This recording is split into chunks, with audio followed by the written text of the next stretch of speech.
दोस्तों, अगर मैं यह कहूं कि सूरज धरती की परिक्रमा करता है तो शायद आप लोग मुझे पागल कहोगे, पर यह बात मेडिवल युग के लोग सच मानते थे। उनका यह कहना था कि अपनी धरती स्थिर है और सूर्य उसकी परिक्रमा करता है। टेलीस्कोप के आविष्कार के बाद धीरे धीरे लोगों को ये समझ में आने लगा कि पृथ्वी एक ही प्लेनेट नहीं है और भी बहुत सारे प्लैनेट्स आसमान में होते हैं। हम सबको यही पता कि टेलीस्कोप का आविष्कार गैलीलियो ने किया है, पर यह कहना गलत होगा कि टेलीस्कोप का आविष्कार केवल गैलीलियो ने किया था। इसको बनाने में हंस लिपेशेय, गैलीलियो गैलीले, आइजैक न्यूटन जैसे वैज्ञानिकों का हाथ है।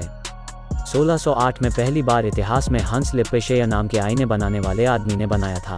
इसके आविष्कार के पीछे भी एक मजेदार किस्सा है।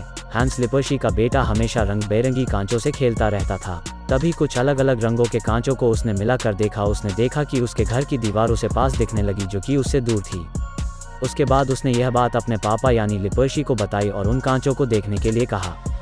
तब इस घटना को देखकर लिपेशी से भी हैरान हो गए, क्योंकि उनके घर की दीवार लगभग उन्हें 3 गुना पास दिखाई दे रही थी। हंस लिपेशी इस चीज़ को देखकर काफ़ी खुश हुए, क्योंकि उन्हें दूर की चीज़ों को पास देखने की तरकीब मिल गई थी। इसके बाद हंस लिपेशी ने दुनिया का पहला टेलीस्कोप बनाया।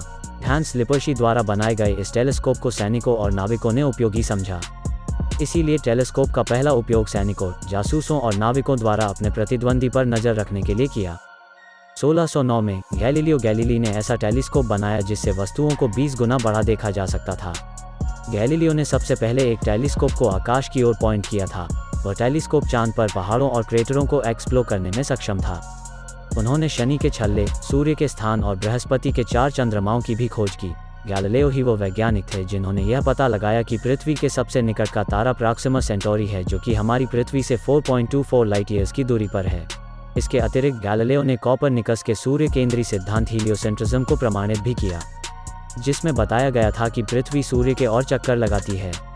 गैलीलियो का टेलीस्कोप एक रिफ्रैक्टिव टेलीस्कोप था, न्यूटन द्वारा बनाया गया टेलीस्कोप। जैसा कि हम सब जानते हैं कि विज्ञान के विकास के लिए किसी वैज्ञानिक ने सबसे अधिक महत्वपूर्ण योगदान दिया है तो वो है आइजैक न्यूटन। न्यूटन ने एक नई अवधारणा को जन्म दिया था कि जब किसी वस्तु के स्वाभाविक रंग पर रंगीन प्रकाश डाला जाता है तो यह पारस्परिक क्रिया के कारण वस्तु के रंग में परिवर्तन करता है। विभिन्न रंगों के संयोजन से नया रंग प्राप्त होता है। इस थ्योरी को न्यूटन के कलर थ्योरी के नाम से जानते हैं।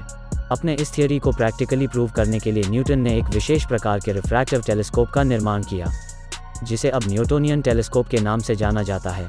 अपने इस थ्योरी को प्रैक्टिकली प्रूव करने के लिए न्यूटन ने एक विशेष प्रकार के रिफ्रैक्टिव टेलीस्कोप का निर्माण किया, जिसे अब न्यूटोनियन टेलीस्कोप के नाम से जाना जाता है। जैसा कि हम सब जानते हैं कि न्यूटन के पहले ही टेलीस्कोप का आविष्कार हो चुका था और पहले के टेलीस्कोप में लेंस का प्रयोग होता था। लेंस के प्रयोग के कारण बहुत ज़्यादा रिफ्रैक्शन होता था, जिससे इमेज धुंधले होते थे। इस घटना को ऑप्टिकल एबरेशन कहा जाता है। न्यूटन ने अपने इस स्कोप में लेंस की जगह पर मिरर्स का इस्तेमाल किया, जिससे ऑप्टिकल एबरेशन की समस्या दूर हो गई। शुरुआत में बनाए गए टेलीस्कोप्स में वक्त के साथ बदलाव आते गए। 20वीं सदी में अलग अलग प्रकार के टेलीस्कोप्स के जन्म हुए जो अंतरिक्ष के अन्वेषण के लिए मददगार साबित हुए।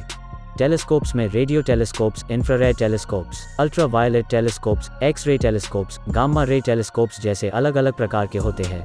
हर टेलीस्कोप के अपने अपने खूबियां हैं। आज के समय में हमारे पास हबल, स्पिट्ज़र, फर्मी जैसे कई टेलीस्कोप्स हैं। इनके बारे में हम आगे आने वाले वीडियोज़ में बात करेंगे। ऐसे ही मज़ेदार फैक्ट्स को जानने के लिए प्लीज़ लाइक, कमेंट और सब्सक्राइब करें चैनल को।